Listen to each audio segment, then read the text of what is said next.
ప్రజా సమస్యల పరిష్కారమే పరమావధిగా రేవంత్ రెడ్డి నాయకత్వంలోని కాంగ్రెస్ ప్రభుత్వం పాలనను సాగిస్తుందని పటాన్ చెరువు కాంగ్రెస్ నాయకులు అన్నారు.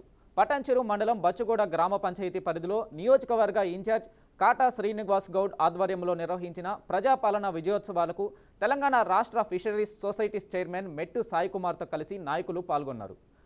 గత ప్రభుత్వం 10 ఏళ్ల పాటు నిర్లక్ష్యం చేసిన అన్ని వర్గాలకు రేవంత్ రెడ్డి నాయకత్వంలోని కాంగ్రెస్ ప్రభుత్వం న్యాయం చేస్తుందని మెట్టు సాయికుమార్, నీలం మధు ముదిరాజ్, కాటా శ్రీనివాస్ గౌడ్ అన్నారు. నాయకులకు అదృష్టం చెప్తున్నాను. సూర్య చంద్రుని మధ్య పటాన్ చెరువు నియోజకవర్గం సుభిష్టంగా ఉంది.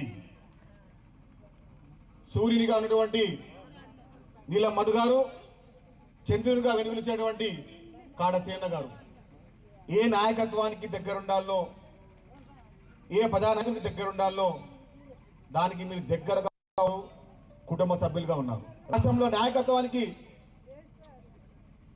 యువకులకు, మహిళలకు ఎప్పుడు తోడ్పాటుగా ఉన్నటువంటి నాయకునిగా ఎప్పుడు కూడా రేవంత్ రెడ్డి గారికి మంచి పేరు ఉంది. వారి యొక్క నాయకత్వాన్ని బలపరిచే విధంగా, కాంగ్రెస్ పార్టీ నాయకత్వాన్ని బలపరిచే విధంగా, కాంగ్రెస్ పార్టీ నాయకులకు వారికి తోడుగా నీడగా అండే విధంగా ఇప్పుడు నీలం మధు గారు ఉన్నారు, కాటా శ్రీనివాస్ గారు ఉన్నారు. రాష్ట్ర నాయకత్వంలో నీలం మధు గారు కానివ్వండి, కాటా శ్రీనివాస్ గారు కానీ గుర్తుపడని కాంగ్రెస్ పార్టీ నాయకులు లేదంటే అది నిజం.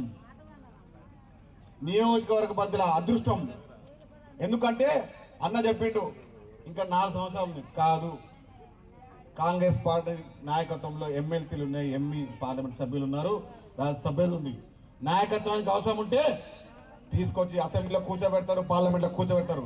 4 సంవత్సరాలు హాస్పిటల్ కట్టించాలి అని చాలా సందర్భాలు అన్నారు. అందుకని ఈ సమయంలో ఇక్కడ ఈ మన బచ్చుగూడ సందర్భంలో నేను గుర్తు చేస్తున్నా, మీ లెటర్ ప్యాడ్ మీద ఒకసారి పెద్ద హాస్పిటల్కి ప్రయత్నం చేయండి. చాలామంది ప్రజలు చాలామంది ఇబ్బందులు పడుతున్నారు.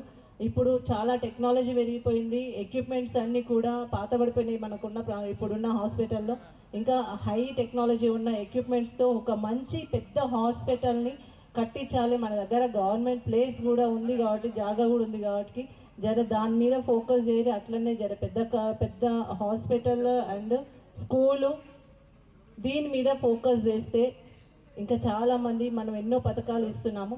ఆ పథకాలతో పాటు ఇవి కనుక